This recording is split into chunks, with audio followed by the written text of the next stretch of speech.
Assalamualaikum warahmatullahi wabarakatuh. Bismillah, alhamdulillah, wa syukurillah ala jami'i ni'amillah. Alhamdulillah, segala puji bagi Allah subhanahu wa ta'ala yang telah memberi kita kesehatan, baik kesehatan jasmani maupun kesehatan rohani, sehingga kita bisa bertatap muka kembali, bisa bertemu kembali dalam kesempatan yang penuh barokah, yaitu pada hari Jumat dengan materi pembelajaran, yaitu materi refresh menjelang ujian tengah semester ganjil kelas 9 SMP Al-Huda Kota Kediri.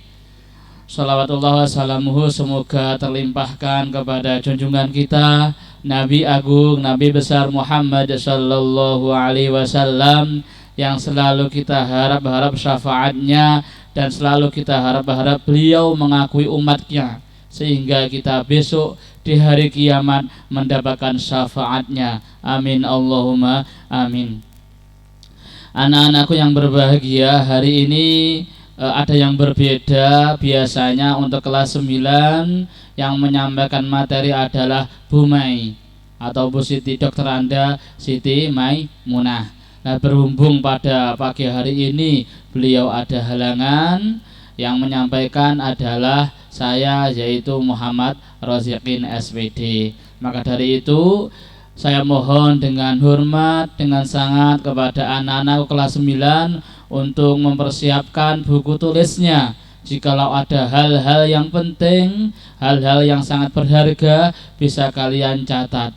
Dan jangan lupa semua tugas baik PAI maupun mapel yang lain segera dikerjakan, segera diselesaikan, karena besok kita sudah memasuki ujian tengah semester, yaitu pada hari Senin. Jangan lupa seperti itu. Oke anak-anakku, untuk materi pada pagi hari ini yaitu agak berbeda. Kalau setiap minggu-minggunya kita pasti disuguhi dengan materi berupa pembelajaran atau materi-materi terkait bab yang ada, melainkan pada pagi hari ini kita merefresh atau kita mengulang. Kalau dalam bahasa Arabnya adalah murojaah, mengulang, mempelajari lagi bab-bab yang sudah diajarkan selama bulan Juli sampai bulan saat ini, yaitu bulan September. Gunanya apa? Manfaatnya apa? Yaitu untuk membantu anak-anak kelas 9 mempelajari materi yang sudah-sudah dan mempelajari atau istilahnya mengingat materi yang sudah ada. Tujuannya apa? Nanti jikalau kalian mengerjakan soal-soal pada waktu ujian tengah semester, diberi kemudahan. Oke anak-anakku, dalam kesempatan kali ini ada beberapa hal yang perlu diperhatikan untuk menjelang ujian tengah semester. Yang pertama adalah masalah soal, ya. Soal untuk tahun ini berbeda dengan tahun-tahun sebelumnya.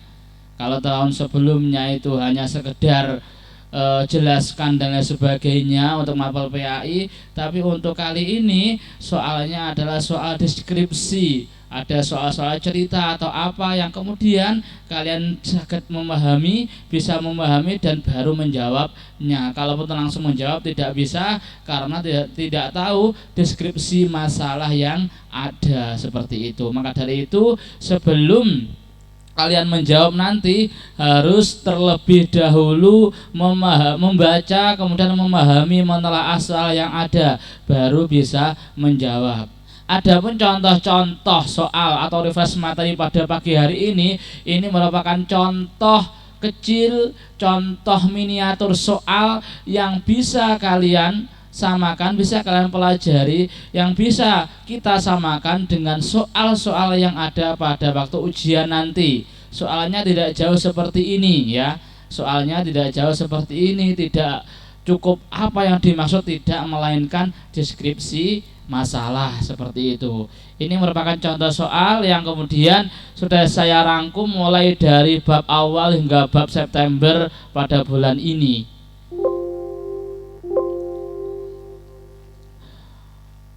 Oke anak-anakku, nah ini contohnya ya, saya bacakan sambil disimak. Ini ada kaitannya dengan materi atau dengan pembelajaran pada bulan-bulan sebelumnya, dimulai dari bulan Juli sampai September.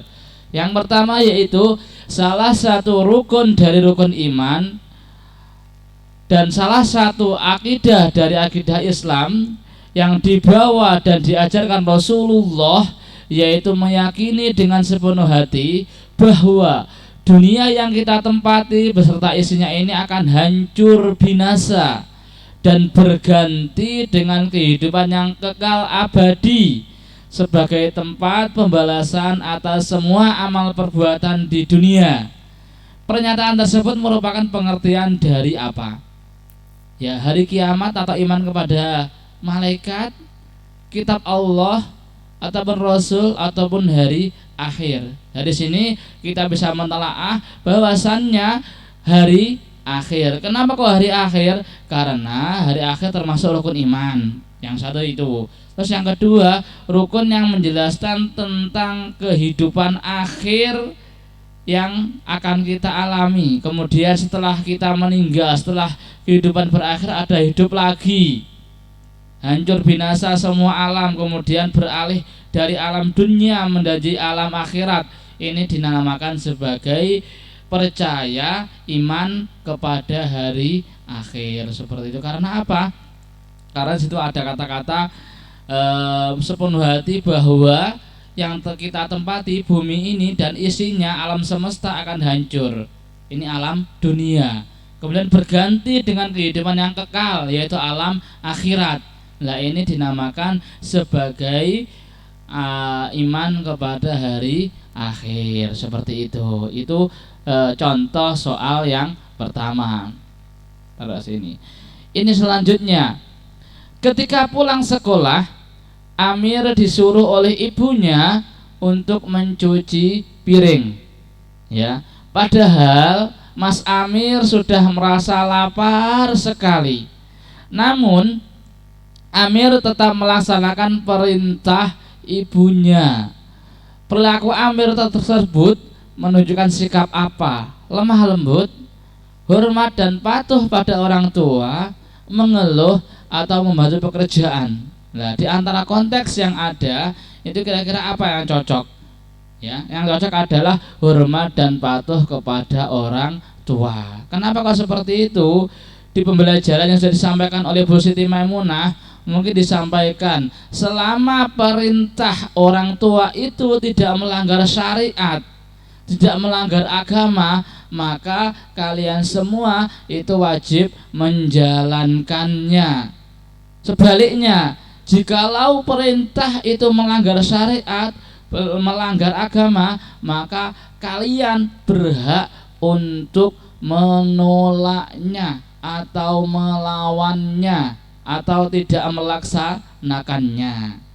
Kemudian konteks pada kata-kata lemah lembut ini aplikasinya biasanya kepada orang tua yang sudah atau dalam keadaan sakit atau lemah.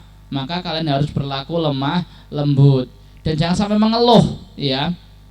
Jangan sampai mengeluh. Tidak bisa kita katakan mengeluh karena kenapa?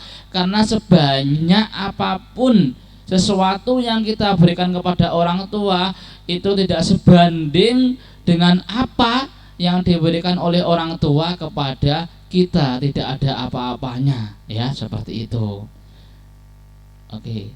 Ini selanjutnya, setelah meninggal dunia, ya, manusia akan memasuki sebuah alam yang disebut juga dengan alam kubur. Besok kita setelah mati tidak putus kita masih ada alam-alam selanjutnya.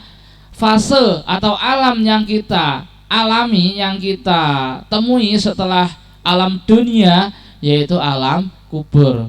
Ya, ini yang merupakan pintu gerbang menuju akhirat atau merupakan batas antara alam dunia dan alam akhirat. Nah, di alam ini manusia akan bertemu dan ditanyai oleh malaikat mungkar dan juga nakir, yang mana keduanya itu menanyai kamu, menanyai kita, bertanya kepada kita tentang amal perbuatan kita. Apakah amal perbuatan kita baik ataupun amal perbuatan kita jelek, Ya, jikalau seperti itu amal kita baik, niscaya pintu menuju surga terbuka lebar. Melainkan sebanding tidak terbanding, jikalau amal kita jelek, ya pintu amal neraka kita akan terbuka. Nah, alam yang kita alami, alam yang kita jalani, yaitu di alam kubur, yang mana di situ kita menemukan dua malaikat, kemudian kita menunggu mulai hari kita dikubur sampai datangnya hari kiamat. Itu dinamakan alam apa? Di sini ada arwah atau rahim, barzah atau akhirat. Yang ada adalah alam barzah.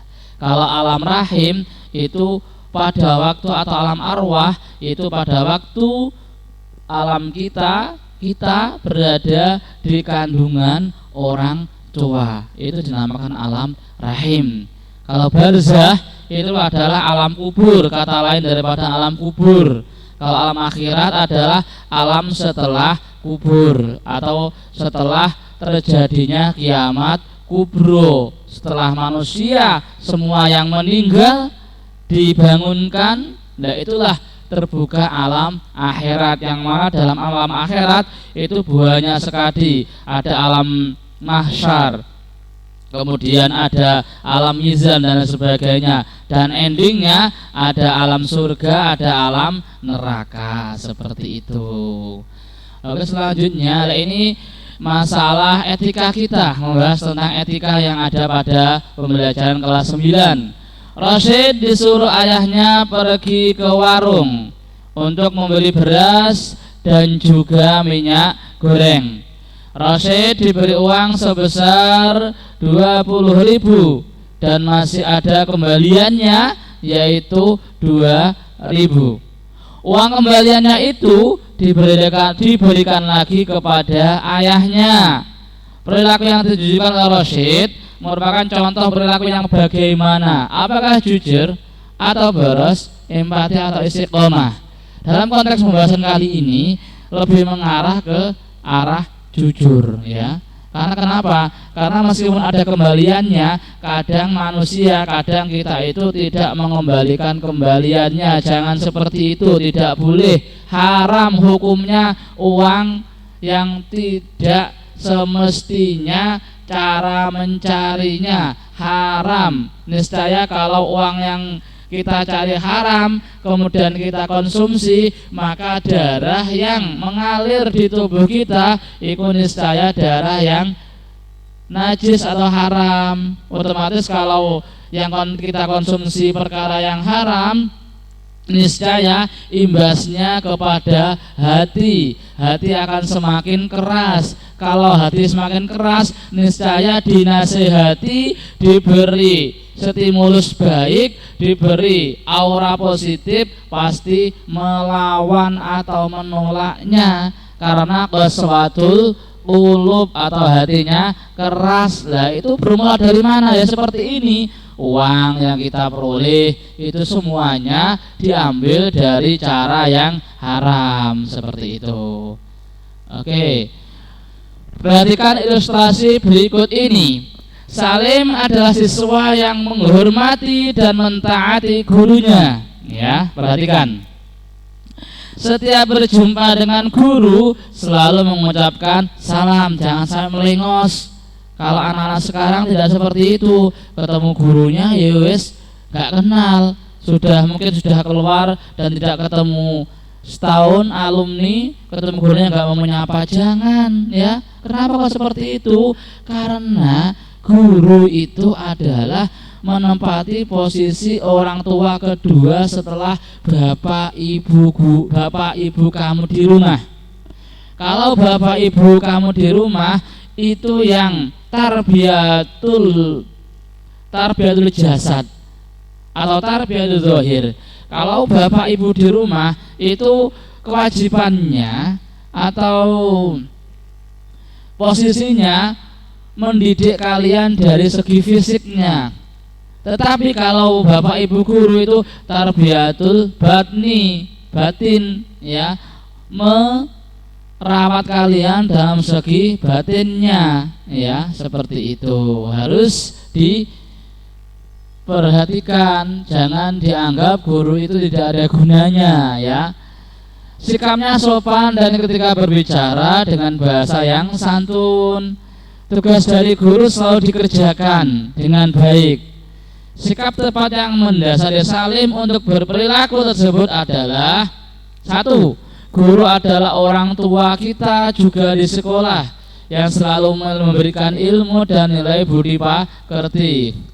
Yang 2, guru adalah sahabat kita. Kemudian yang ketiga, guru selalu menghukum kita. Karena mau tidak mengerjakan tugas, akhirnya kalian dihukum, takut sehingga kalian hormat. Tidak.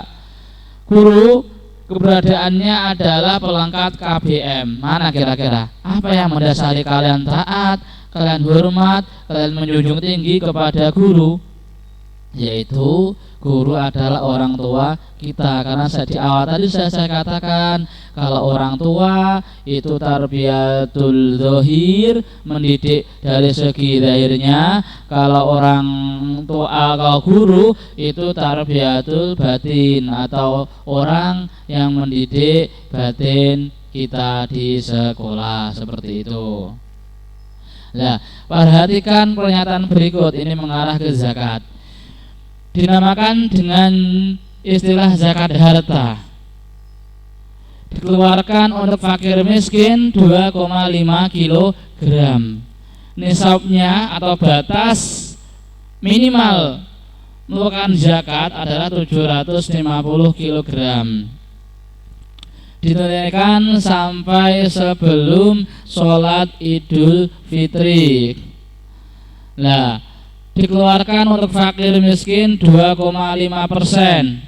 Yang nomor 6, ditunaikan setiap panen. Nah, ini ada beberapa item. Nah, berdasarkan pada hal di atas, pernyataan mana yang tepat untuk menggambarkan pemahaman zakat fitrah? Kira-kira mana? Apakah 1, 2, 3, 4, 5 dan juga 6 semuanya, atau dicelong-celong, atau diperencah-perencah, atau dipilih?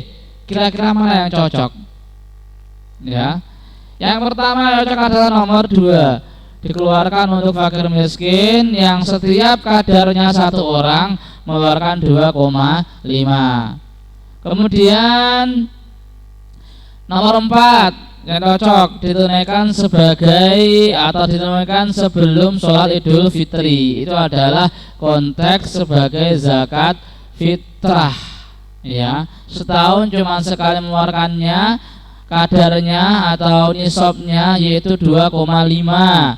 Kemudian dikeluarkan sebelum sholat Idul Fitri, berarti malam bisa dikeluarkan waktu takbiran. Kalian bisa mengalokasikan atau mentasarufkan atau membagikan zakat fitrah Anda, seperti itu. Selanjutnya, Abu Faris adalah seorang pedagang, ya. Mungkin nanti kalian bisa menjadi pedagang. Dalam setahun hasil usaha dagangannya memperoleh keuntungan sebesar berapa itu? 100 juta. Karena telah mencapai 1 nisab, maka ia wajib mengeluarkan zakatnya. Berapa zakatnya? Yaitu 2,5%. Alokasinya dibagikan kepada fakir miskin dan mustahik zakat lainnya. Kira-kira berapa uang yang dikeluarkan oleh Abu Faris jikalau dia sudah mempunyai rezeki sebesar 100 juta? Nah, 100 juta dibagi 2,5%-nya. Berapa jawabnya? Berarti jawabnya adalah 2.500.000. Itu adalah zakat daripada harta yang bernominal 100 juta. Nah, ini Anita disuruh ibunya pergi ke warung untuk membeli beras dan juga minyak goreng. Anita diberi uang sebesar 25.000 dan masih ada kembaliannya, yaitu 2.000. uang kembaliannya itu diberikan lagi kepada ibunya. Kira-kira perilaku apa yang cocok untuk si Anita yang dia diberi uang oleh ibunya sejumlah 25.000, setelah dibelanjakan minyak goreng dan juga beras masih sisa 2.000. Kira-kira apa yang cocok? Yaitu jujur. Boros nggak mungkin. Kalau boros mungkin 2.000 itu dimasukkan ke kantongnya. Kalau empati itu diberikan kepada fakir miskin asalkan dapat izin daripada orang tua. Kalau istiqomah ini konteksnya adalah dia menjalankan tugasnya, bukan masalah mengembalikan uangnya, seperti itu. Selanjutnya, nah, Ami meminta ibunya untuk berbelanja di Alfamart untuk membeli sabun mandi dan juga pasta gigi. Ami diberikan uang sebanyak 30.000 dan masih ada kembaliannya yaitu 17.000. Nah, kemudian kembaliannya itu diberikan lagi kepada ayahnya. Perilaku Ami tersebut merupakan contoh apa? Hampir sama, yaitu jujur, karena uang kembaliannya juga dikembalikannya, seperti itu. Oke. Nah, anak-anakku, mungkin hanya itu yang dapat Pak Rozikin sampaikan sebelum ulangan tengah semester. Kalian semua saya harap bisa mempelajari materi-materi yang ada dari semua mapel yang ada, mulai dari bab di bulan Juli kemarin sampai bab yang diajarkan pada bulan September. Mungkin dari Pak Rozikin sekian. Jikalau ada tutur kata yang salah, Pak Rozikin mohon maaf yang sebesar-besarnya ya. Semoga bermanfaat dan bisa bertemu di lain kesempatan. Saya akhiri. Assalamualaikum warahmatullahi wabarakatuh.